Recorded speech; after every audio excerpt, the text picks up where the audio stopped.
والتين والزيتون وطور سينين وهذا البلد الأمين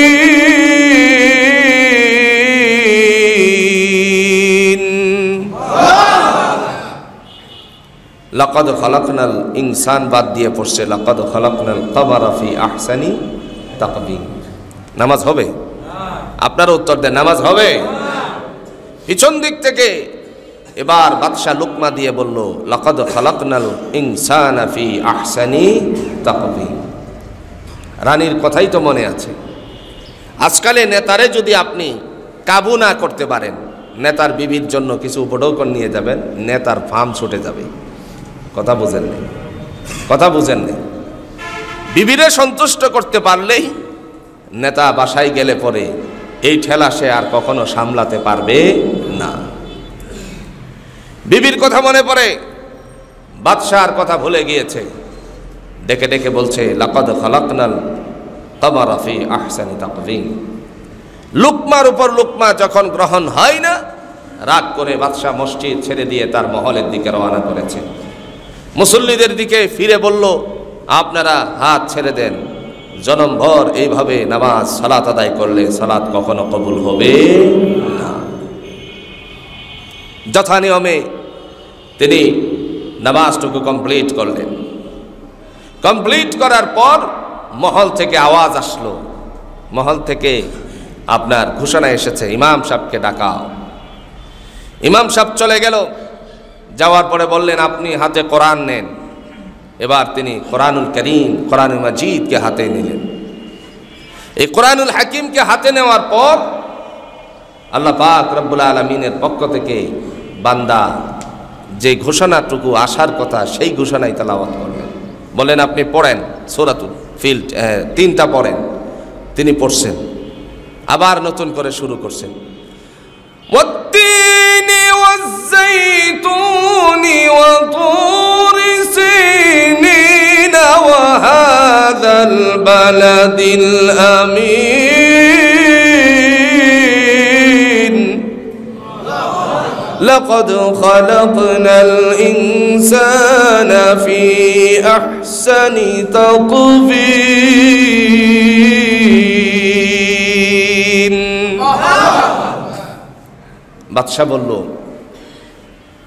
আপনি নামাজের মধ্যে এইভাবে লোকমা দেওয়ার পরেও নিলেন না কেন? আপনার চাকরি নেই। এখন চিন্তা করেন, রানীর কথা শোনার পরে ইমামতিটা গেল। রানী এবার আস্তে আস্তে করে তার মহল থেকে, তার কামরা থেকে বেরিয়ে আসছে। এসে বলল ইমাম সাহেবকে নিয়ে কি ঝগড়া আবার নতুন করে বাঁধালা? نحمده ونستعينه ونستغفره ونعوذ بالله من شرور أنفسنا ومن سيئات أعمالنا من يهده الله فلا مضل له ومن يضلله فلا هادي له وأشهد أن لا إله إلا الله وحده لا شريك له ونشهد أن سيدنا وسندنا وحبيب طبيبنا وأرحامنا محمد صلى الله تعالى عليه وعلى آله وأصحابه وأزواجه ومداد كلماته والناس أجمعين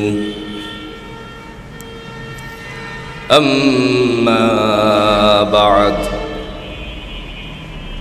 فأعوذ بالله من الشيطان الرجيم بسم الله الرحمن الرحيم ألم تر كيف فعل ربك بأصحاب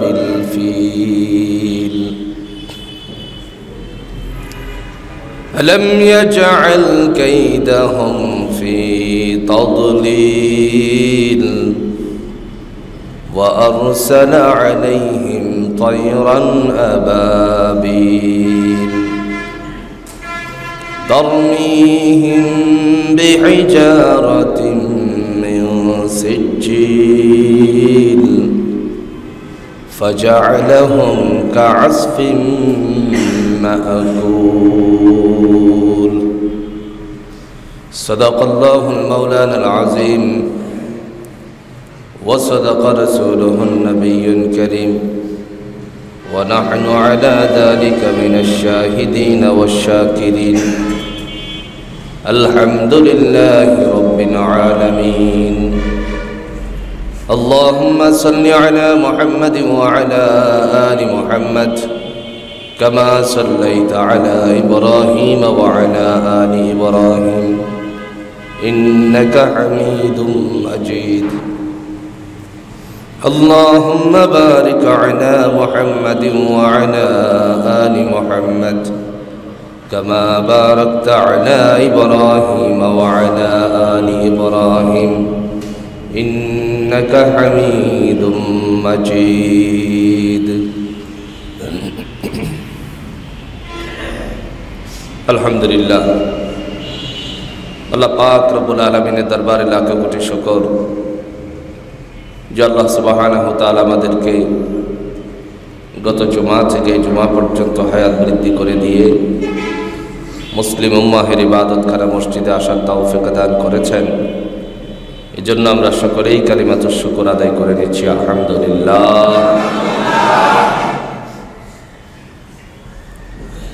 প্রিয় উপস্থিতি, পবিত্র কোরআনুল হাকিম থেকে ছোট্ট একখানা সূরা সূরাতুল ফিল আপনাদের সামনে উপস্থাপন করা হয়েছে। তদনুযায়ী বিশ্বনবী সাল্লাল্লাহু আলাইহি ওয়াসাল্লামের অগণিত হাদিসের টুকরাগুলো থেকে একটা হাদিসের টুকরা উপস্থাপন করব ইনশাআল্লাহ। এই সূরা ফিলের দ্বারা আল্লাহ রাব্বুল আলামিন জাতির কি কল্যাণ নিহিত করেছেন, উম্মতের জন্য কি শিক্ষা দিয়েছেন, হস্তি বাহিনীর ঘটনাকে কেন্দ্র করে দয়াময় আল্লাহ রাব্বুল আলামিনের পক্ষ থেকে আমাদের জন্য কি শিক্ষা দিবেন এবং আমাদের কি করণীয় সেই বিষয়ের উপরে আজকের আলোচনা। খুব মনোযোগ সহকারে আলোচনাগুলো বোঝার চেষ্টা করব। ঠান্ডাজনিত কারণে শারীরিক দিক থেকে আজকে হয়তো বা আপনাদেরকে ঠিক আগের দিনের মতন আগের সময়ের মতন বলা বড় কঠিন হয়ে যাবে। বুঝে নিতে হবে আল্লাহ পাক রব্বুল আলামিনের পক্ষ থেকে আমাদেরকে কি শিক্ষা দিতে চান। আল্লাহ বলতেছেন, আলম তারা কাইফা ফাআলা রাব্বুকা বিআসহাবিল ফিল। আপনি কি লক্ষ্য করেননি আপনার প্রতিপালক হস্তি বাহিনীদের সাথে কিরূপ ব্যবহার করেছেন? আলম ইয়াজআল কাইদাহুম ফি তাদলিল। তিনি কি তাদের চক্রান্তকে নস্যাৎ করে দেননি?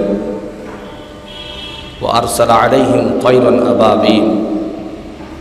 আল্লাহ পাক বলতেছেন তিনি তাদের উপরে রাসূলুল্লাহ সাল্লাল্লাহু আলাইহি ওয়াসাল্লামকে বলতেছেন আমি তাদের উপরে প্রেরণ করেছি ঝাঁকে ঝাঁকে পাখি, আর এই পাখিগুলোর মধ্যে আল্লাহ বলেন তারমিহিম বিহিজারাতিন মিন সিজ্জিন, যারা তাদের উপরে পাথরের কঙ্কর নিক্ষেপ করেছিল। এই আয়াতগুলোর দ্বারা আমরা কি বুঝলাম? প্রথম নম্বরে আল্লাহ বলেন আলাম তারা, নবী গো আপনি কি লক্ষ্য করেননি? প্রশ্ন হলো হস্তি বাহিনীর ঘটনা বিশ্বনবী সাল্লাল্লাহু আলাইহি ওয়াসাল্লামের আগমনের বহু বহু বছর আগের। তাহলে আল্লাহ কেন বললেন আপনি কি লক্ষ্য করেননি? নবী তো এখনো দুনিয়ায় আসেনই নেই। তাহলে লক্ষ্য করবেন কেমনে, এটা আমাদের একটা বোঝার বিষয়। কোরআনুল হাকিমের মধ্যে আল্লাহ পাক রব্বুল আলামিন অনেক উচ্চকৃত কথা বলেছেন, যেই কথাগুলো হলো ইশারাতান বুঝানো। আল্লাহ এই দ্বারা বুঝালেন, আই সামি'না, আপনি কি শ্রবণ করেননি? আপনার রব হস্তি বাহিনীদের সাথে কিরূপ আচরণ করেছেন? পৃথিবীতে আপনি যখন আগমন করেছেন, আপনার উপরে আমি কোরআন অবতীর্ণ করেছি। কোরআনের ধারাবাহিকতায় আপনি কি সেই বিষয়বস্তুগুলো বুঝেন নাই, শ্রবণ করেননি? এই কথাটাকে আল্লাহ রাব্বুল আলামিন আরাআইত দ্বারা উল্লেখ করেছেন। হস্তি বাহিনী কি? হস্তি বাহিনীর পরিচালনাকারী কারা? ইতিহাসের পাতা থেকে আমরা সেগুলো বুঝব এবং কেন এই ঘটনা ঘটছিল।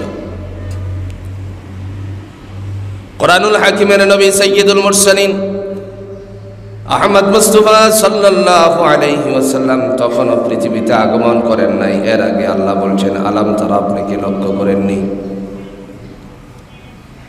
আল্লাহ বলেন, আলাম তারা কাইফা ফাআলা রাব্বুকা বিআসহাবিল ফিল, আপনার প্রতিপালক হস্তি বাহিনীদের সাথে কিরূপ ব্যবহার করেছিল, এটা কি আপনি লক্ষ্য করেননি? তার মানে হলো, দুনিয়ায় যখন আপনি আগমন করেছেন, আগমন করার পরে আল্লাহ পাক রব্বুল আলামিন বলেন, আপনি কি পৃথিবীতে সেই কথাগুলো শোনেন নাই? আমি পরিকল্পনাকারীদের পরিকল্পনাগুলো নস্যাৎ করার জন্য যথেষ্ট আছি। সুবহান।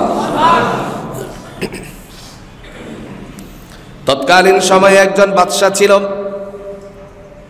আমার কথাগুলো খুব ভালো করে নীরবতার সাথে বোঝার চেষ্টা করবেন ভাইজান। যে বাদশা ছিল, সেই বাদশার নাম ছিল আব্রাহা। খুব অত্যাচারী বাদশা, আল্লাহর সাথে বিরুদ্ধাচরণ করত, আল্লাহর সাথে ভিক্ষা করত।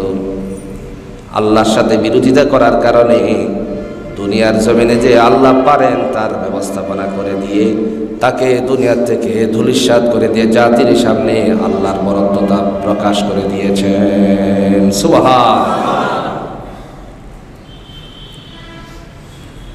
এজন্য আল্লাহ বলতেছেন, আলাম ইয়াজআল কাইদাহুম ফি তাদলিল, আমি কি তাদের পরিকল্পনা নস্যাৎ করে দেইনি? জনাবে নবী করিম সাল্লাল্লাহু আলাইহি সাল্লামের দাদা যান ছিলেন কাবাঘরের প্রধান খাদেম। আমরা তার নাম জানি আব্দুল মুত্তালিব।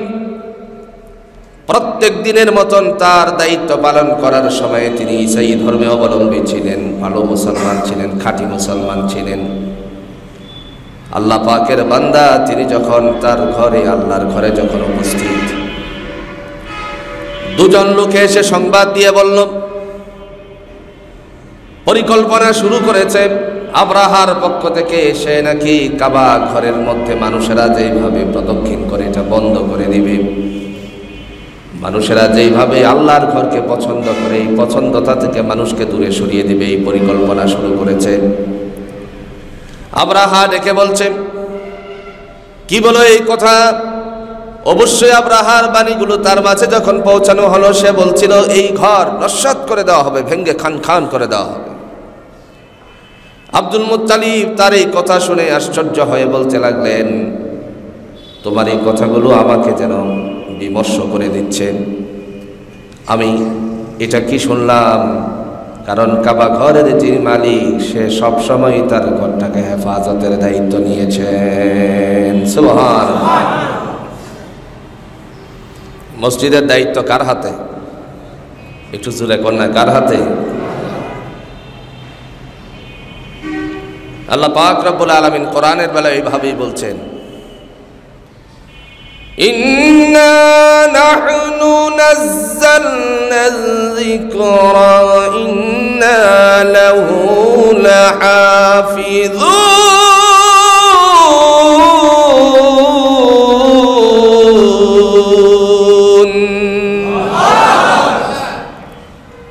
আল্লাহ বলেন আমি এই কোরআন অবতীর্ণ করেছি আর রক্ষণাবেক্ষণের দায়িত্ব আমি আল্লাহ নিজেই নিয়েছি।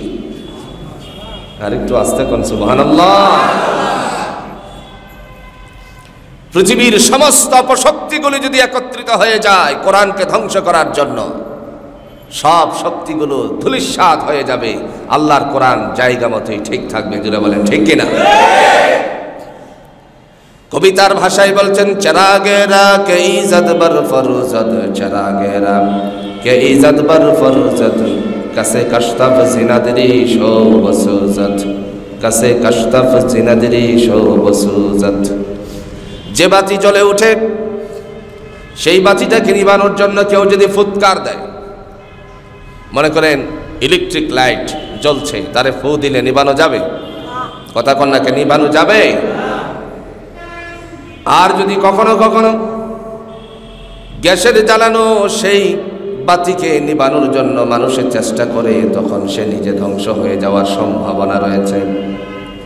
আল্লাহ পাক বলেন যে বাতি আমি চারাক জ্বালিয়ে দিয়েছি কোরআনুল হাকিম, পৃথিবীর সমস্ত অপশক্তিগুলো মিলে যদি চেষ্টা করে তারপরেও কোরআনুল হাকিমকে কখনো ধূলিসাৎ করা, নিভিয়ে দেওয়া সম্ভব নয়। সুবহানাল্লাহ বলেন।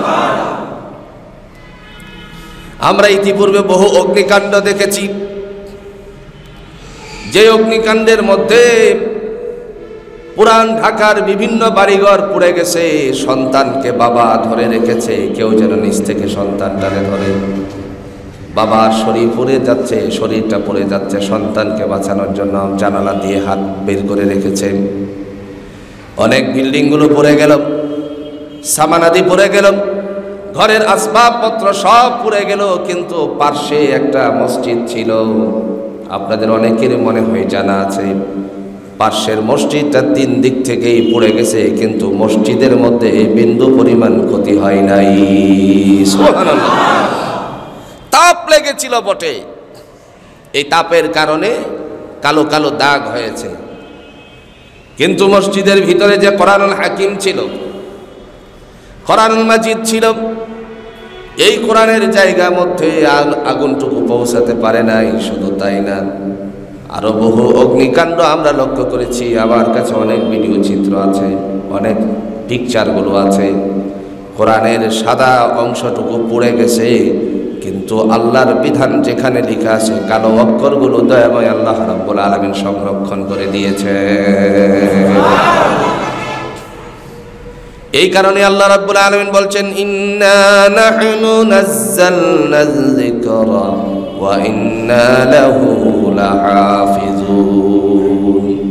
নিঃসন্দেহে আমি কোরআন অবতীর্ণ করেছি আর তার হেফাজতের দায়িত্ব, তারকে সংরক্ষণ করার দায়িত্ব আমি আল্লাহর হাতে ন্যস্ত রেখেছি।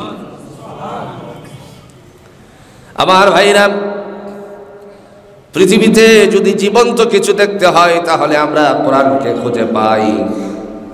আর আত্মাগুলোর দিকে আমরা যদিও তাকাই, মানুষেরা জীবন্ত আছি, সরাসরিভাবে যদি লক্ষ্য করি তাহলে বহু মানুষের আত্মা মৃত হয়ে গেছে। ঠিক কিনা বলে? বহু মানুষের আপনার দিল মরে গেছে। দিল মরে গেলে তো মানুষ মরে যাওয়ার কথা না। রাসূল আরবি সাল্লাল্লাহু আলাইহি সাল্লাম বলছেন, দুনিয়ার জমিনে মানুষ যখন অন্যায় করে, গুনাহ করে, অন্যায় করার কারণে তার দেহের মধ্যে যে একটি ফিটিং দেওয়া আছে, হার্ট আত্মাটুকু দেওয়া আছে, এর মধ্যে কালো কালো দাগ পড়ে যায়। এক সময় কালো কালো দাগ পড়তে পড়তে সে আল্লাহকে ভুলে যায়। আজকে বর্তমান সময়ে বাংলার পরিচিতি, বাংলার চিত্রসমূহ দেখলে পরে দলকে বাঁচানোর জন্য আল্লাহকে ভুলে গিয়ে কোরআনেরও বিরোধিতা করে। জুড়ে বলুন, এরকম মানুষ আছে না? খবরদার, মৃত্যু তোমার পিছনে পিছনে ঘুরছে। কি করছো? সব কিছু লিপিবদ্ধ হচ্ছে। কিরামান কাতিবিনা ইয়ালামুনা মা তাফআলুন।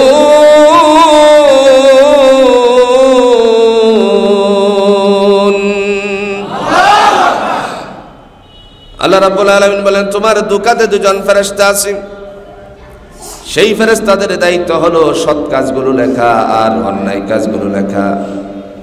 নেক কাজ লেখার জন্য পাওয়ারফুল ফেরেশতা ফিটিং করেছি রে বান্দা, নিয়ত করার সাথে সাথে আমি আল্লাহ রাব্বুল আলামিনের পক্ষ থেকে একটা সওয়াব উল্লেখ করে দেন। সুবহানাল্লাহ। এই যে মসজিদে আসার জন্য জুমার সালাতের উদ্দেশ্যে আপনারা নিয়ত করেছেন, নিয়ত করার সাথে সাথে লিপিবদ্ধ হয়ে গেছে একটা নেকি। বাম কাদের ফেরেশতা একই রকম, কিন্তু তার পাওয়ারটুকু আল্লাহ এতটা দেন নাই। আল্লাহ পাক রব্বুল আলামিনের পক্ষ থেকে সে যখন গুনাহের কাজ করে, বান্দা গুনার কাজ করে, গুনার কাজ করার আগে নিয়ত করে আজকে অমুক জায়গায় যাব, অন্যায়মূলক কাজ, নাটকে যাব, মঞ্চে যাব, কিংবা যাত্রা পালাতে যাব, সে চিন্তা করলো একটা গুনাহ লেখার জন্য যখন কলমটাকে ধরে, এই কলমটা ধরে যখন গুনাহটা লিখবে, তখন সাথে সাথে ডান কাদের ফেরেশতা বাধা সৃষ্টি করে বলে, হে আমার বন্ধু, কলম চালাবে না। ডেকে ডেকে বলল, তুমি তো সওয়াবের জন্য এক কাজের নিয়ত করার সাথে সাথে তুমি একটি সওয়াব লিপিবদ্ধ করেছো, আমাকে কেন কলম চালানো থেকে বিরত রাখছো? ডেকে বলে, বন্ধু রে, দয়াময় আল্লাহ পাক রব্বুল আলামিন মানুষকে অত্যন্ত সুন্দর করে বানিয়েছে,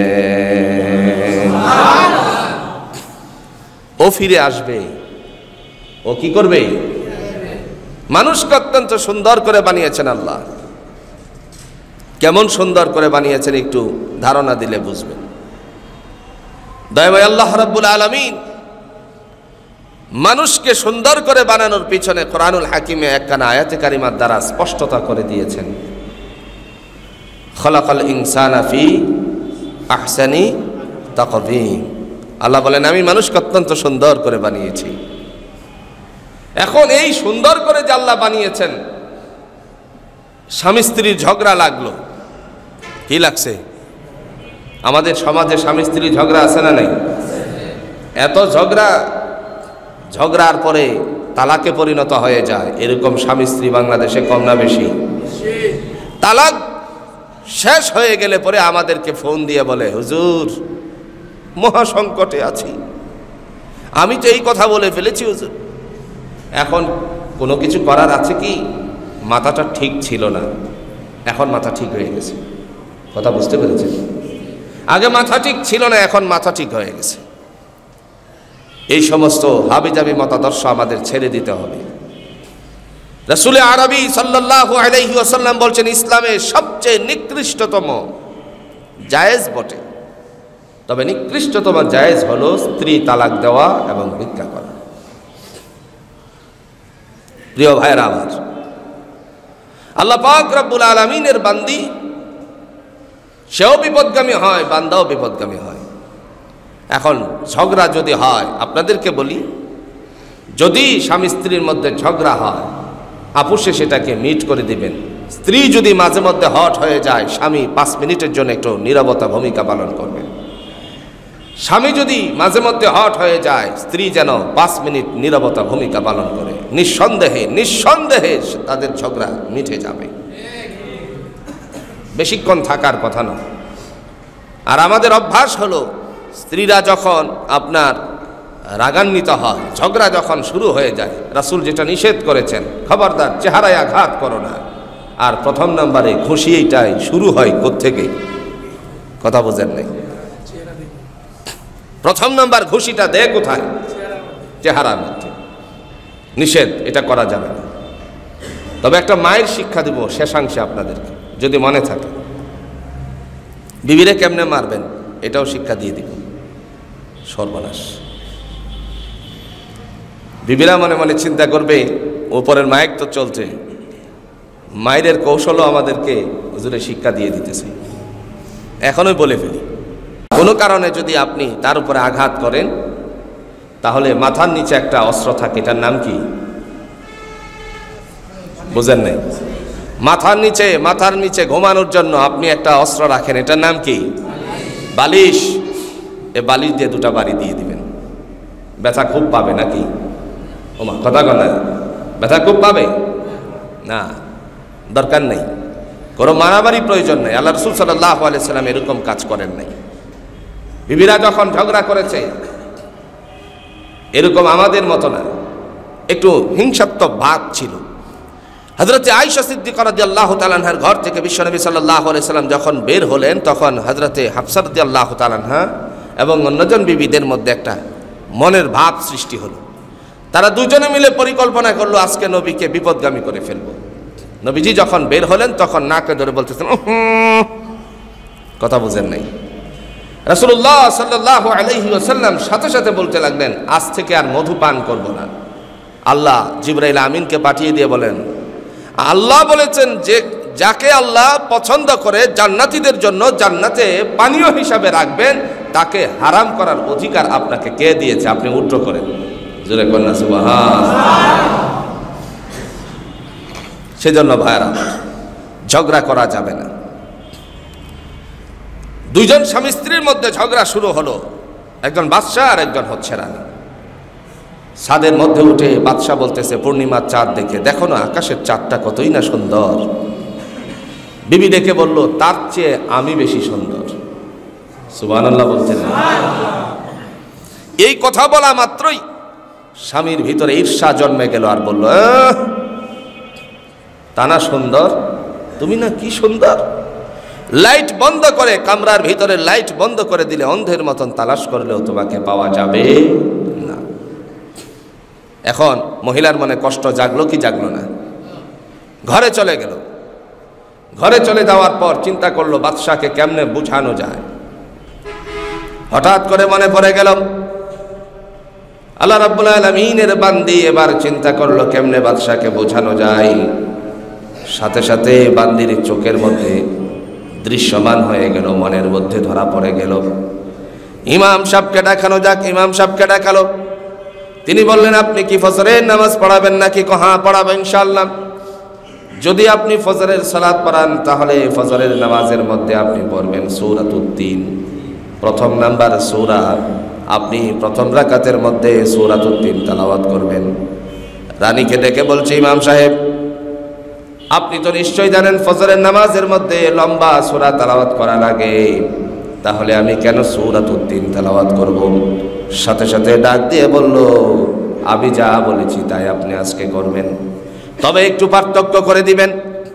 যখন আপনি সূরাতুত তিন তেলাওয়াত করবেন আর এই জায়গার মধ্যে যখন আসবেন লাকাদ খালাকনাল ইনসানা ফি আহসানি তাকওয়িম, তখন আপনি বলবেন লাকাদ খালাকনাল কামারা ফি আহসানি তাকওয়িম। ডেকে বললেন, এইভাবে যদি জনমভর নামাজ পড়ানো হয় কিয়ামত পর্যন্ত নামাজ পড়ালে জুড়ে বলুন হবে নাকি?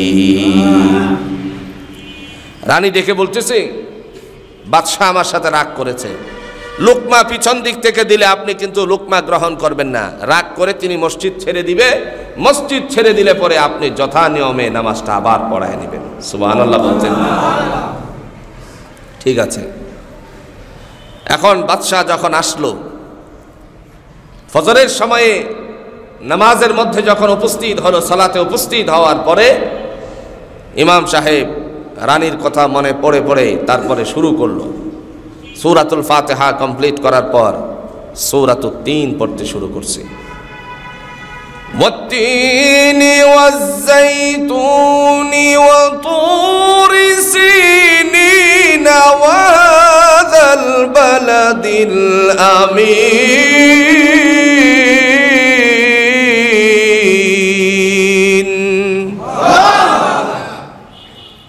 লাকাদ খালাকনাল ইনসান বাদ দিয়ে পড়ছে লাকাদ খালাকনাল কামারা ফি আহসানি তাকওয়িম। নামাজ হবে? আপনারা উত্তর দেন, নামাজ হবে? পিছন দিক থেকে এবার বাদশা লুকমা দিয়ে বলল লাকাদ খালাকনাল ইনসানা ফি আহসানি তাকওয়িম। রানীর কথাই তো মনে আছে। আজকালে নেতারে যদি আপনি কাবু না করতে পারেন, নেতার বিবির জন্য কিছু উপঢৌকন নিয়ে যাবেন, নেতার ফার্ম ছুটে যাবে। কথা বুঝেন নেই? কথা বুঝেন নেই? বিবিরে সন্তুষ্ট করতে পারলেই নেতা বাসায় গেলে পরে এই ঠেলা সে আর কখনো সামলাতে পারবে না। বিবির কথা মনে পড়ে, বাদশার কথা ভুলে গিয়েছে। ডেকে ডেকে বলছে লাকাদ খালাকনাল কামারা ফি আহসানি তাকওয়িম। লুকমার উপর লুকমা যখন গ্রহণ হয় না, রাগ করে বাদশা মসজিদ ছেড়ে দিয়ে তার মহলের দিকে রওনা করেছে। মুসল্লিদের দিকে ফিরে বলল, আপনারা হাত ছেড়ে দেন, জনমভর এইভাবে নামাজ সালাত আদায় করলে সালাত কখনো কবুল হবে না। যথা নিয়মে তিনি নামাজটুকু কমপ্লিট করলেন। কমপ্লিট করার পর মহল থেকে আওয়াজ আসলো, মহল থেকে আপনার ঘোষণা এসেছে, ইমাম সাহেবকে ডাকাও। ইমাম সাহেব চলে গেল। যাওয়ার পরে বললেন, আপনি হাতে কোরআন নেন। এবার তিনি কোরআনুল করিম, কোরআনুল মাজিদকে হাতে নিলেন। এই কোরআনুল হাকিমকে হাতে নেওয়ার পর আল্লাহ পাক রব্বুল আলামিনের পক্ষ থেকে বান্দা যে ঘোষণাটুকু আসার কথা সেই ঘোষণাই তেলাওয়াত করলেন। বলেন আপনি পড়েন সূরাতুল ফিল 3টা পড়েন। তিনি পড়ছেন, আবার নতুন করে শুরু করছেন, ওয়াত্তিনি ওয়াজ্জাইতুনি ওয়া তুরি সিনিন ওয়া হাযাল বালাদিল আমিন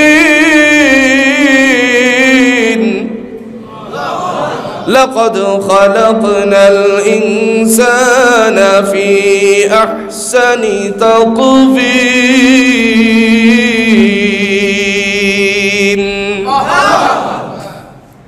বাদশা বলল, আপনি নামাজের মধ্যে এইভাবে লোকমা দেওয়ার পরেও নিলেন না কেন? আপনার চাকরি নেই। এখন চিন্তা করেন, রানীর কথা শোনার পরে ইমামতিটা গেল। রানী এবার আস্তে আস্তে করে তার মহল থেকে, তার কামরা থেকে বেরিয়ে আসছে। এসে বলল, ইমাম সাহেবকে নিয়ে কি ঝগড়া আবার নতুন করে বাঁধালা? রানীকে ডেকে বলছে, ফজরের নামাজে মস্ত বড় ভুল করেছে ইমাম সাহেব। ইমাম সাহেবকে ডেকে বললেন, আপনি চলে যান, ভুল যা হয়েছে আমি বাদশার কাছ থেকে শুনে নিব এবং শুধরিয়ে নিব। আপনি ফজর কেন, জোহর কেন, সারা বছরের নামাজ আপনি পড়াবেন, আপনার ইমামতি জায়গা মতো আছে। এবার আপনার ইমামতি ছোটার কোনো বাও নাই। সুবহানাল্লাহ। আপনার ইমামতি ছুটবে না, আপনি আপনার জায়গায় চলে যান। পাওয়ার কার এখানে? কথা কন নাকে, পাওয়ার কার? এবার বাদশাকে বললেন, মস্ত বড় ভুল কি, কোন ভুলটা করেছে? ডেকে ডেকে বলল, ইমাম সাহেব সূরাতুত তিন প্রথম রাকাতের মধ্যে তেলাওয়াতের সময় যখন এই আয়াতের মধ্যে আসলো লাকাদ খালাকনাল ইনসান, এই ইনসানটাকে বাদ দিয়ে সে বলছে লাকাদ খালাকনাল কামারা ফি আহসানি তাকবীম। আমি অনেক লোকমা দিয়েছি কিন্তু গ্রহণ করেনি। আল্লাহ রাব্বুল আলামিনের বান্দা এবার ডেকে বলল, এই কারণে আমি মহল থেকে, মানে এই মসজিদ থেকে বের হয়ে মহলে চলে আসলাম। ফজরের সালাত মহলে নামাজটুকু পড়লাম। তারপর ইমাম সাহেবকে ডাকালাম, বললাম আমার লোকমা গ্রহণ করলেন না কেন? এর ভিতরে তুমি উপস্থিত হয়ে গেছো। রানী ডেকে বলছে, ইমাম সাহেব তো ভুল করে নাই। ইমাম কি করে নাই? রানী যখন এই কথা বলল, বাদশা বলল, তোমার তো ঈমান নষ্ট হয়ে যাবে, সংসার জীবন তোমার সাথে আমার নষ্ট হয়ে যাবে। কারণ বিশ্বনবী সাল্লাল্লাহু আলাইহি সাল্লাম বলছেন, কোরআন দিয়ে আল্লাহ পাক রব্বুল আলামিন ঘোষণা দিয়েছেন, দুনিয়ার জমিনে মুমিন ছাড়া যেন বন্ধুরূপে কাউকে গ্রহণ না করে। সুবহানাল্লাহ।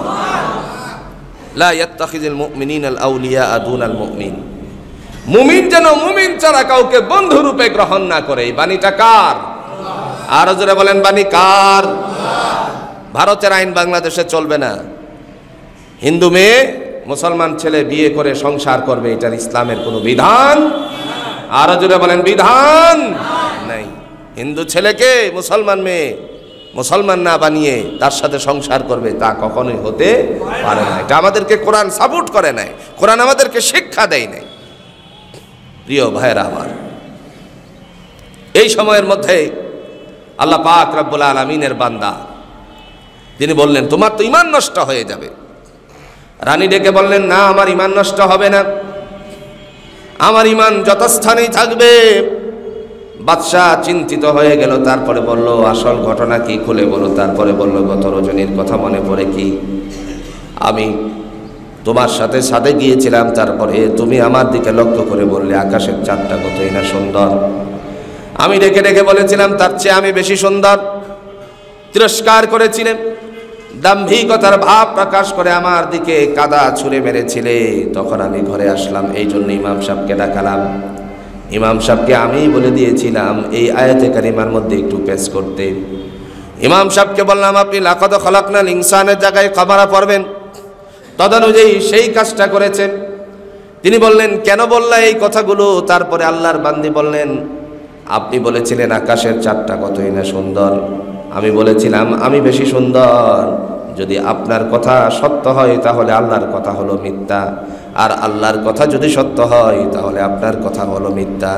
আল্লাহ কোরআন দিয়ে বলছেন আমি মানুষকে অত্যন্ত সুন্দর করে সৃষ্টি করেছি।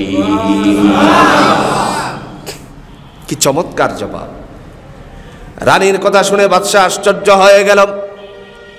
বান্দা এবার চোখের পানি ছেড়ে দিয়ে বললেন রানীরে, বহু যুদ্ধের মধ্যে আমি অংশগ্রহণ করেছি, নিজে দায়িত্ব পালন করেছি, কোথাও আমার পরাজয় নাই, কিন্তু আল্লাহর কোরআনের আয়াতের অংশ বিশেষের দ্বারা তুমি আজকে আমাকে পরাজিত করে দিলে। আর একটু আস্তে কোন সুবহানাল্লাহ। আল্লাহ রাব্বুল আলামিন ডাক দিয়ে বলছেন পৃথিবীর জমিনে মানুষেরা যতই পরিকল্পনা করুক, আমি আল্লাহর সাথে কখনো পরিকল্পনা করে পারবে না। আল্লাহ হচ্ছেন গনি, আল্লাহ হলেন ধনী। সেই আল্লাহ পাক রব্বুল আলামিন বলেন বান্দারে আমার সাথে তুমি কৌশল করো। সবচেয়ে বড় কৌশলী জোরে বলুন কে? আরো জোরে বলেন কে? এটা কোরআনে প্রমাণ আছে তো? আল্লাহ বলতেছেন وَمَكَرُوا مَكَرَ اللَّهِ وَاللَّهُ خَيْرُ الْمَاكِرِينَ।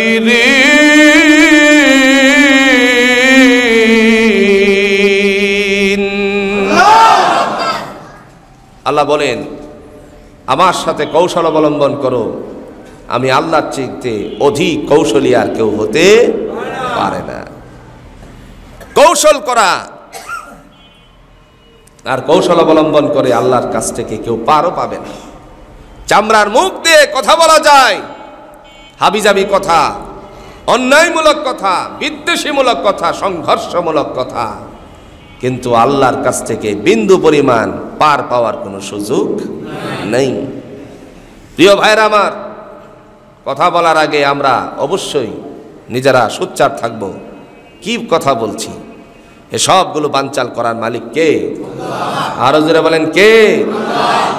আল্লাহ রাব্বুল আলামিনের বান্দা বিশ্বনবীর দাদা জান আব্দুল মুত্তালিব, তিনি কাবা ঘরের প্রধান খাদেম, মনে আছে তো?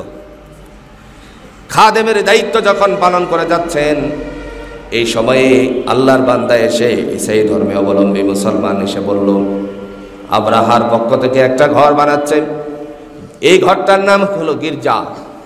ঘর বানাচ্ছে আর মানুষেরা যেইভাবে আল্লাহর ঘরের দিকে মোতাবাজ্জ হয়ে প্রদক্ষিণ করে তোয়াফ করে, যেন তোয়াফ না করতে পারে সেই জন্য সে বাধা সৃষ্টি করবে। এই কথাটুকু শোনার পরে আল্লাহর বান্দা ডেকে বললেন কোনো সমস্যা নাই, যার ঘর সেই নিজেই রক্ষা করার দায়িত্ব নিয়েছে। এখান থেকে কথাটা গিয়েছিল। কাবার দায়িত্ব কার হাতে? আরো জোরে বলেন কার হাতে? আল্লাহ নিজেই দায়িত্ব নিয়েছেন, কারণ যিনি এই কাবা নির্মাণ করেছেন তিনি ছিলেন মিল্লাতে ইব্রাহিম, মুসলিম জাতির পিতা হযরত ইব্রাহিম আলাইহিস সালাতু ওয়াস সালাম। মিল্লাত আবিকুম ইব্রাহিম আলাইহিস সালাতু ওয়াস সালাম, আল্লাহ নিজেই ঘোষণা দিয়েছেন তিনি হচ্ছেন মুসলিম জাতির পিতা। সুবহানাল্লাহ বলছেন না? এটা হলো অনেক পরবর্তী সময়ে, কিন্তু এই ঘরটা স্বয়ং আল্লাহ দায়রা দিয়েছেন, দাগ দিয়েছেন। বিল্ডিং বানানোর সময় জায়গার পরিধি নেওয়া কি হয় কিনা বলেন? উত্তর দক্ষিণ পূর্ব পশ্চিম স্কয়ার ফিট কতটুকু আছে সব কিছু নেওয়া হয়। এর ভিতরে কয়টা ইউনিট হবে, কয়টা রুম হবে, প্রতি ইউনিটে ওয়াশরুম সহ, কিচেন রুম সহ যাবতীয় যা কিছু আছে সব ড্রয়িংয়ের ভিতরে থাকে কি থাকে না বলেন? আল্লাহ আগে দায়রা দিয়েছেন, দাগ দিয়েছেন, এতটুকুর ভিতরে আমার ঘরটা হবে। হযরতে ইব্রাহিম আলাইহিস সালাতু ওয়াস সালাম তিনি যখন ঘুম থেকে জাগ্রত হলেন, পরবর্তী সময়ে নূহ আলাইহিস সালামের আপনার যখন প্রলয় হয়েছিল, এই প্রলয়ের পরেই এই অবস্থাটা তৈরি হয়েছিল। নতুন করে তিনি এই ঘরটা নির্মাণ করবেন। আল্লাহ পাক রব্বুল আলামিনের বান্দা যে ঘরটা নির্মাণ করবেন তিনি নিজে হলেন মিস্ত্রি, আর একজন যুগালি নিয়েছেন, তিনি হচ্ছেন তার সন্তান ইসমাঈল আলাইহিস সালাতু ওয়াস সালাম। জোরে কন্যা সুবহানাল্লাহ। তার মানে স্পষ্ট যে একা কখনো কাজ করা সম্ভব না। আর মিস্ত্রি যুগালির মর্যাদা আল্লাহর কাছে অনেক বেশি। আমাদের অঞ্চলে, আপনাদের এখানে যারা বিশেষ করে কোনো মিস্ত্রি ভাই, যুগালি ভাই যদি থাকেন, নিজেকে শুধরিয়ে নেবেন। আজকে আমাদের দেশে মিস্ত্রি সাহেব মসজিদ বানায়, তারপরে আজান হলে পরে নামাজ পড়ে না। কথা কন না কেন? নাই মনে হয়। মসজিদ বানায়, আজান হলো উনি চলে যান। এটা হওয়া যাবে না, করাও যাবে না, এটা কখনোই করা যাবে না। সালাতের দিকে যত্নবান হতে হবে। যে কথা বলছিলাম, এমন সময় আব্রাহা তার ঘোষণা পাঠিয়ে দিল। তিনি আল্লাহর ঘরের দিকে মোতাবজ্জহ হয়ে বলেন, আল্লাহ, তোমার ঘরের দিকে মানুষেরা আসতে চায়, তার পক্ষ থেকে প্রতিবন্ধকতা সৃষ্টি করছে, দয়া করে তুমি তার ব্যবস্থাপনা করো। আল্লাহ তাআলা তার দোয়া কবুল করে নিয়েছেন। বিশ্বনবীর দাদা জান আব্দুল মুত্তালিবের দোয়া আল্লাহ কবুল করেছেন। সুবহানাল্লাহ। তিনি মুসলমান ছিলেন, ঈসাই ধর্মীয় অবলম্বী। আমার নবীর সময় এসে পান নাই। ঈসাই নবী মানে ঈসা আলাইহিস সালামের ধর্মীয় অবলম্বী ছিলেন তিনি। রাসূল নবুয়ত প্রাপ্ত হওয়ার আগেই তিনি আল্লাহর জমিন থেকে বিদায় হয়ে গেছেন। প্রিয় ভাইয়ের আমার, বলার উদ্দেশ্য হলো, আল্লাহ পাক রব্বুল আলামিনের বান্দার কানে যখন এই খবর আসলো, এক পর্যায়ে গির্জা তার ঘর নির্মাণও হয়ে গেল। এবার প্রস্তাব পাঠালো, যাও আব্দুল মুত্তালিবের কাছে গিয়ে বলো, আজকের থেকে এই ঘরের প্রদক্ষিণ করা মানে তওয়াফ করা নিষিদ্ধ। সব মানুষেরা আমার ঘরটা আমি যেটা বানিয়েছি সেটা নির্মাণ করবে। এর ভিতর দিয়ে আরেক ঘটনা ঘটিয়ে দিয়েছে। দুইজন এসে বলল, আব্দুল মুত্তালিব, তার বিরুদ্ধে যুদ্ধ করব, আপনি প্রস্তুত হন? আব্দুল মুত্তালিব বললেন, কখনোই সম্ভব না তার বিরুদ্ধে যুদ্ধ করে, কারণ সে তো জালেম, আর জালেমের কোনো আপনার হৃদয় থাকে না। একটু জোরে কোন, জালেমের কখনো হৃদয় থাকে না, সে হৃদয়বান নয়। তার সাথে ঝগড়া করে, তার সাথে যুদ্ধ করে আমরা পার পাবো না, কুলিয়ে উঠতে পারবো না। বরং এক কাজ করি, চলো আল্লাহর ঘরটার মধ্যে ধরে ধরে কিছু বলা বলি। কিন্তু দুইজনের মন আর টিকে নাই। তারা চলে গেল। গোপনে চলে যাওয়ার পরে দুইটি কামরার ভিতরে, তারই বানানো গির্জার ভিতরে গিয়ে বান্দারা এবার তো ভাঙতে পারবে না, সাথে সাথে তার ভিতরে ঢুকে তারপর আপনার শিশুগুলো ছেড়ে দিল, বেজ্জ ছাড়লো, মানে পায়খানা করে দিল। সকাল হওয়া মাত্রই যখন এটা জানাজানি হয়ে গেল, তখন বলল, এটা আব্দুল মুত্তালিবের মানুষের কাজ ছাড়া আর কিছুই নয়, সেটা আব্দুল মুত্তালিবের ইঙ্গিত। অথচ আব্দুল মুত্তালিব এই বিষয়ে কিছুই জানে না। জোরে বলেন ঠিক কিনা? তিনি তো নিষেধ করেছেন, খবরদার এদের সাথে কোনো বিগ্রহে জড়ানো যাবে না। আজকালে দেখা যায় একটি কথার দ্বারা জানে না ব্যক্তির উপরে মামলা হামলা শুরু হয়। কথা বলে না, সেনা না? প্রিয় ভাইয়েরা আমার, এই অবস্থায় আব্দুল মুত্তালিব তার রাখাল দিয়ে যখন কিছু উট পাঠালেন সোয়ারের জন্য, মানে ঘাস খাওয়ানোর জন্য মরুভূমিতে পাঠিয়েছিলেন। আর সেই সময়টুকুর মধ্যে এই উট ছড়ানোর রাখালের কাছ থেকে 200 উট নিয়ে তার বাহিনীরা চলে গেল আব্রাহার কাছে। তার মানে বোঝা গেল আব্দুল মুত্তালিব গরিব মানুষ ছিলেন। কথা বলেন না কেন? যার 200 উট থাকে সে কখনো গরিব মানুষ থাকতে পারে না। এখন তিনি রওনা করেছেন আব্দুল মুত্তালিব, গিয়ে বললেন, আমার উটগুলো কেন ধরে এনেছ? আমার উটগুলো দিয়ে দাও। কথা বলার সাথে সাথে বলতেছে, তোমার জন্য দুঃখ হয়, তুমি তোমার উট নেওয়ার জন্য আমার কাছে এসেছো, অথচ তোমার যে খেদমত করো কাবাকে ভাঙ্গার জন্য আমি একটু পরে বের হব, তুমি আমার কাছে কাকতি মিনতি না জানিয়ে যে কাবাটারে তুমি ভেঙ্গো না, এটাকে রক্ষা করো, এটা আমাদের ইবাদত কানা, এইগুলো না বলে তুমি তোমার উট নিতে এসেছো। সাথে সাথে দাঁত ভাঙ্গা জবাব দিয়ে বলছেন, হে নাফরমান! সাহসিকতা কাকে বলে দেখেন। হে নাফরমান, আমি 200 উটের মালিক, আর আল্লাহর ঘর কাবা ঘরের মালিক আছেন, তিনি তার ঘর হেফাজত করবেন। আর একটু আস্তে কোন সুবহানাল্লাহ। তিনি তার ঘর রক্ষা করবেন। রাগ আরো বেড়ে গেল। তিনি চলে আসলেন। আসার পরে তারা হস্তি বাহিনীকে সাজাতে শুরু করলো। সেই পাগলা হাতিগুলোকে একত্রিত করলো সাদা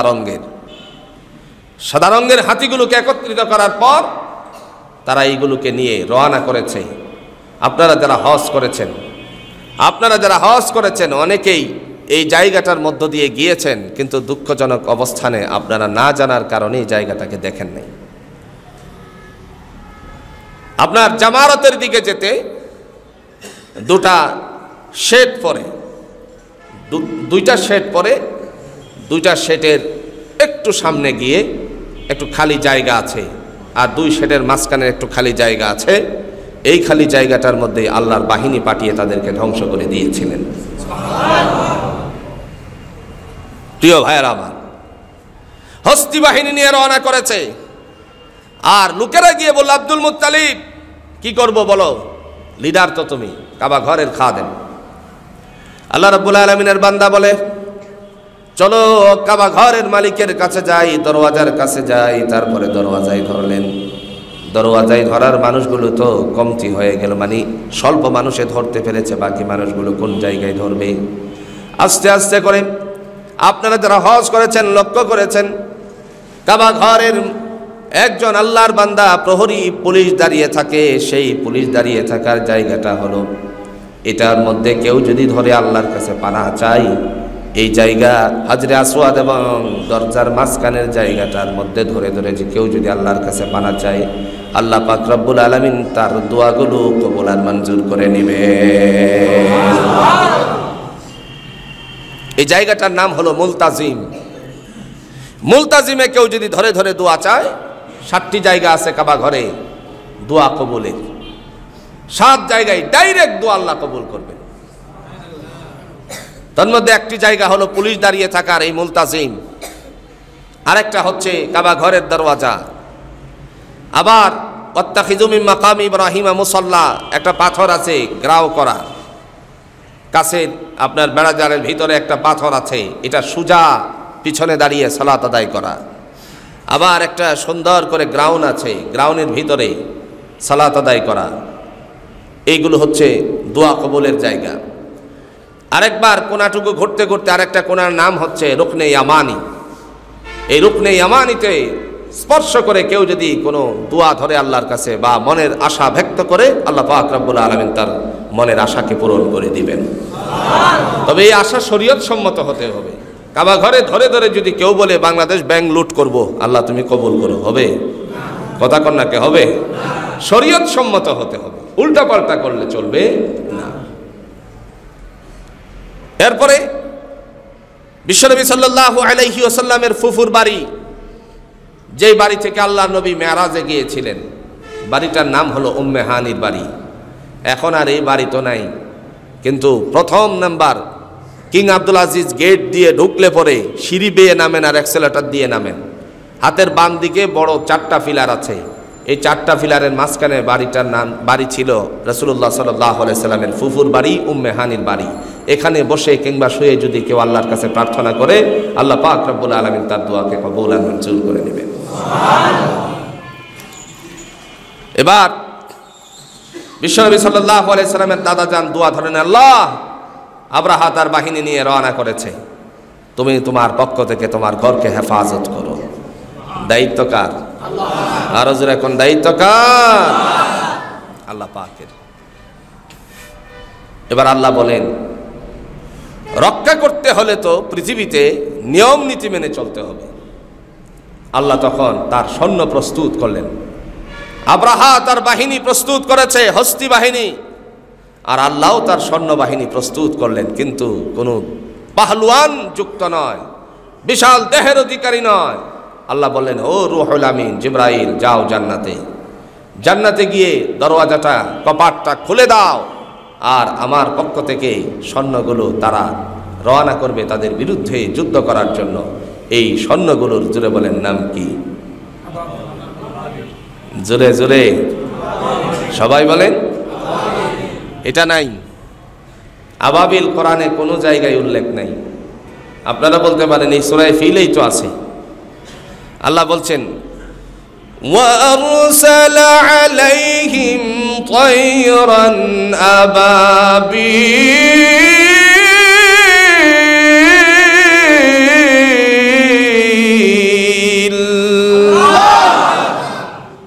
আল্লাহ বলেন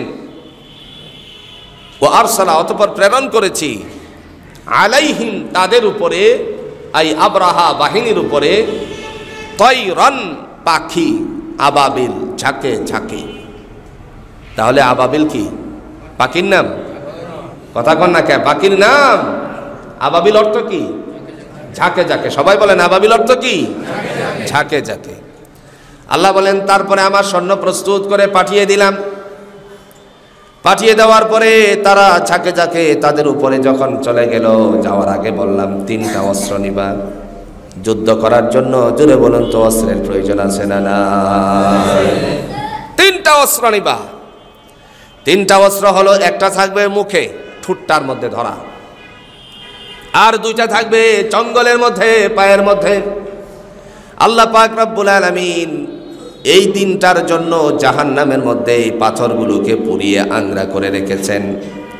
যদিও এটা পাথর ঠান্ডা, কিন্তু পড়ার সাথে সাথে এই ঠান্ডা গরমে রূপান্তরিত হয়ে যায়। একটু ধারণা দিলে বুঝবেন, সহজে একটু ধারণা দিলে বুঝবেন ভাই। যারা অস্ত্র চালায়, দুনালা বন্দুক আসেনি, অথবা একনালা বন্দুক, শর্টগান, মেশিন গান, কিংবা আপনি লক্ষ্য করেছেন পুলিশ ভাইদের কাছে এসআই যারা, তাদের কোমরের মধ্যে বাঁধা থাকে, এটার নাম কি? কথা কন। পিস্তলের গুলি হাতে নিলে মনে হয় হাত পুড়ে যাবে। কথা কন না কেন? এলজি আপনি হাতে নিলেন, হাত পুড়ে যাবে নাকি? বন্দুকের গুলি হাতে নিয়ে আপনি ঘর থেকে সারা বাজার ঘুরে ঘুরে আসতে পারবেন। জুড়ে বলুন তো হাতের কোনো ক্ষতি হবে নাকি? কখনোই ক্ষতি হবে না। কিন্তু এটা যদি নির্ধারিত জায়গায় ধরে ঢুকিয়ে ট্রিগারটা টান দেয়, জোরে বলুন তো এই জায়গায় সমস্যা আছে না? না। গুলি কিন্তু ঠান্ডা, গুলিটা কি ঠান্ডা, কিন্তু টান দিয়ে ছাড়লেই কি হয়ে যায়?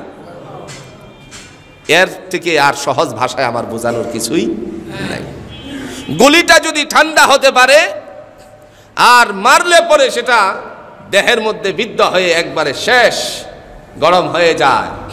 আল্লাহ পাক বহু বহু বছর ধরে জাহান্নামের মধ্যে পাথরগুলোকে পুরি আংরা বানিয়ে রেখেছেন, কালো করে রেখেছেন আজকের এই দিনটার জন্য, আব্রাহা বাহিনীকে ধ্বংসের জন্য। জোরে কন্যা সুবহানাল্লাহ। অস্ত্র দিলেন কয়টা করে? জোরে কোন কয়টা করে? 3টা করে। একটা হলো মুখে, আর 2টা হলো চঙ্গলে, পায়ের চঙ্গলে। এখন মুখে রাখা বড় কষ্টকর, বেশি কষ্ট লাগবে। একটু ধারণা দিলে বুঝবেন। আপনার ঘরের ইলেকট্রিক কোনো লাইট নষ্ট হয়ে গেছে রাতের বেলায়, এখন আপনি এটাকে ফিটিং করতে গিয়ে বাজার থেকে একটা বাল্ব নিয়ে আসলেন। বাল্ব নিয়ে আসার পর এখানে লাগাবেন, কিন্তু আপনার ঘরে টর্চ নাই। বিবি বলতেছে আরে মোবাইলে তো একটা ছোট্ট লাইট আছে। কথা কোন আছে না নাই? তখন বিবি নিচ থেকে ধরলো, ধরার পরে একবার এইদিকে যায় আর একবার ওদিকে যায়, ঠিক মতো সে যেখানে ফুকটা আছে এটা দেখতে পাচ্ছে না। বিবিকে বলল দাও আমার কাছে। এখন তার কাছে দিল, সে তো মুয়ের মধ্যে এক হাতে ধরে রাখলো, আরেক হাতে লাগাবে, ওটারে রাখবে কোন জায়গায়? কথা বোঝেন নাই? রাখবে কোথায়? মুখের মধ্যে। এখন মুখের মধ্যে রাখার পর কষ্ট জোরে কোন আছে না নাই? একটু জোরে কোন আছে কি না? লাগাচ্ছে। এতটুকুর ভিতরে মুখটার মধ্যে কোনো না কোনো অবস্থানে একটু ব্যথা শুরু হয়ে যায়, একটু কষ্ট লাগে। আল্লাহ পাক রব্বুল আলামিন তিনি বললেন যে মুখে যেটা দিয়েছি উঠিয়ে অস্ত্র, এটা ধরে রাখতে তোমাদের একটু কষ্ট হবে। ও আমার সৈন্যবাহিনী, সৈন্যবাহিনীর নাম কি? পাখি। নাম কি? সেই পাখিগুলো তার অবস্থান থেকে আল্লাহ বললেন এবার তোমাদের দায়িত্ব কি? এবার দায়িত্ব দিয়ে দিলেন, তারমিহিম বিহিজারাতিন মিন সিজ্জিল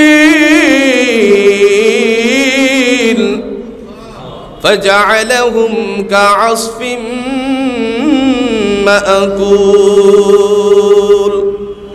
আল্লাহ বলেন তাদের উপরে পাথর কঙ্কর নিক্ষেপ করা শুরু হয়ে গেল।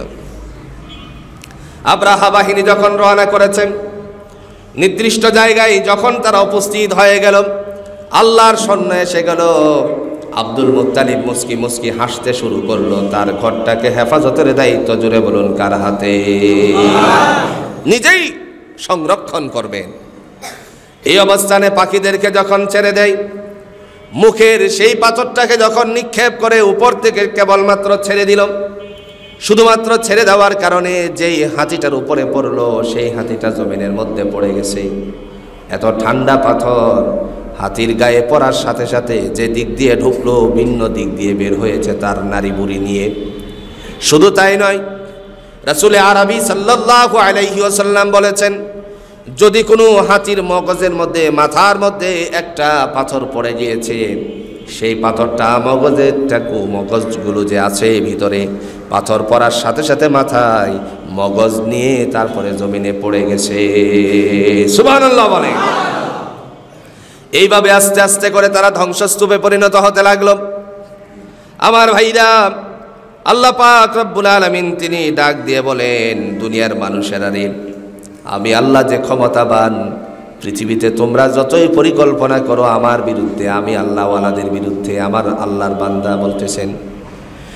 রশিদ আহমদ গঙ্গাহি রহমাতুল্লাহি আলাইহি বলেন, দুনিয়ার জমিনে কেউ যদি কাউকে পরিকল্পনা করে নস্যাৎ করতে চায়, সেই মানুষটা যদি আল্লাহওয়ালা হয়, তাহলে মানুষের আগে সে ধ্বংস হয়ে যাবে, নিজে অনুভবও করতে পারবে না আল্লাহ তারে কোন দিক দিয়ে বিপদগামী করে দেন। ঠিক কিনা বলেন?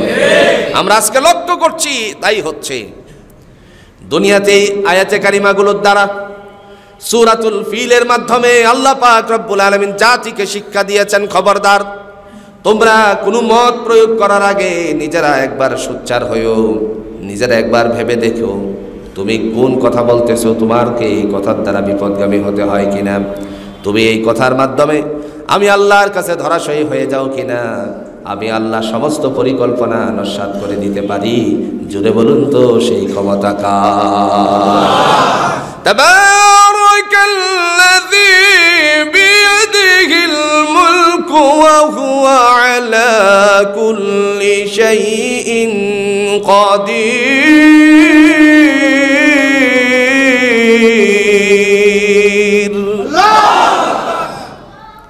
তিনিই বলেন, আমি হলাম বরকতময় রব। সূরাটার নাম হলো রাজত্বময় সূরা, সূরার নাম হলো সূরাতুল মুলক। আল্লাহ বলতেছেন, আমি হলাম বরকতময় রব, যার হাতে হলো ক্ষমতা। ইন্নাল্লাহা আলা কুল্লি শাইইন কাদির, সমস্ত বস্তুর উপরে হলেন তার ক্ষমতা। সুতরাং কে কোন জায়গায় থেকে কি পরিকল্পনা করছো, সব কিছু আল্লাহর কাছে ন্যস্ত আছে। আল্লাহ জানেন, তিনি হচ্ছেন সামিউন বাসীর, সব কিছু দেখেন, সব কিছু শোনেন। সাথে সাথে বান্দা মনের ভিতরে কি লুকায়িত আছে, তুখফু মা ফি সুদুরিকুম, তোমার মনের ভিতরে কি লুকিয়ে রেখেছো, আল্লাহ বলেন এই সব সম্পর্কে আমি জ্ঞাত আছি। সুতরাং যেইভাবেই পরিকল্পনা হবে, আল্লাহ পাক রব্বুল আলামিন এই পরিকল্পনাগুলো নস্যাৎ করে দেওয়ার জন্য তিনি সব সময় প্রস্তুত আছেন। প্রিয় ভাইরা আমার, আজকের এই সূরা থেকে আমরা কি বুঝলাম? আল্লাহ বলেন,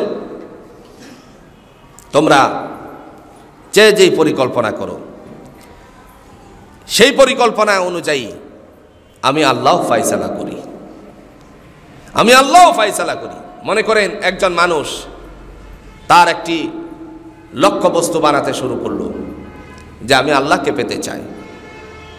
কথা কন, কাকে পেতে চান? আল্লাহকে পেতে চান। যে মানুষটা আল্লাহকে পেতে চান, তার লক্ষ্যবস্তু হলো আল্লাহ। আল্লাহ বলেন, তুমি আমার জন্য হয়ে গেলে আমিও তোমার জন্য হয়ে যাব। সিবগাতাল্লাহ ওয়া মান আহসানা মিনাল্লাহি সিবগা। আল্লাহ বলছেন, আমার রঙে রঙিন হয়ে যাও। আল্লাহর রং কি? সাদা।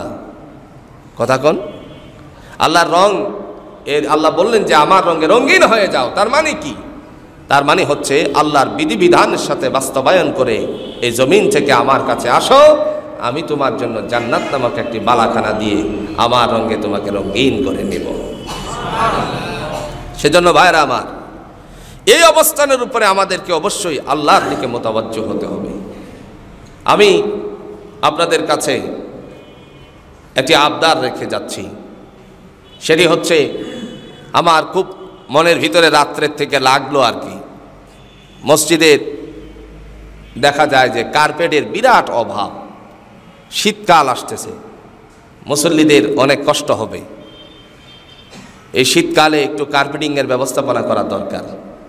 আর যাদের ঘরে বিশেষ করে এতদিন যতটুকু হবে আর না হলে পরে আপনারা আপনাদের ঘর থেকে নামাজের মুসল্লাগুলো নিয়ে আসবেন, কারণ ঠান্ডাজনিত অবস্থানে যেন আপনাদেরকে ঠান্ডা অ্যাটাক না করে। বর্তমান সময়ে এ করোনাকালীন সময়ে এই ভাইরাসজনিত সমস্যা যেটা আমরা লক্ষ্য করছি, সেটার মধ্যে এমন কোনো সিমটম নাই যেই সিমটমগুলো আপনার মানুষের দেহের সাথে স্বাভাবিক থাকে না। কথা বলেন ঠিক কিনা?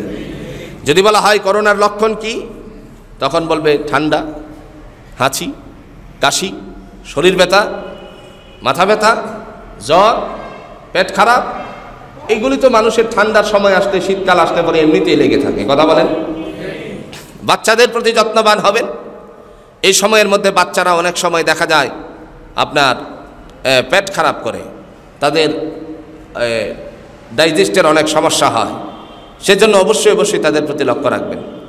যদি পেট খারাপ করে, ঘাবড়ানোর কিছু নাই, ব্যথা শুরু হয়ে গেল, জ্বর আসলো, ঘাবড়ানোর কিছু নাই। মুমিন মুসলমান মুত্তাকিনের জন্য আল্লাহ হেফাজত করেছেন। মুত্তাকিনরা সব সময় মুত্তাকিনরা নিজেরা সোচ্চার থাকে। প্রিয় ভাইয়েরা আমার, মুত্তাকিনরা সব সময় সোচ্চার থাকে। এই সোচ্চারের সময় আল্লাহ তাআলা বান্দাকে হেফাজত করে দেন। সকলেই বলুন আমিন। আল্লাহ যেন আমাদের সবাইকে এই করোনা ভাইরাস থেকে হেফাজত করেন। সকলেই বলুন আমিন।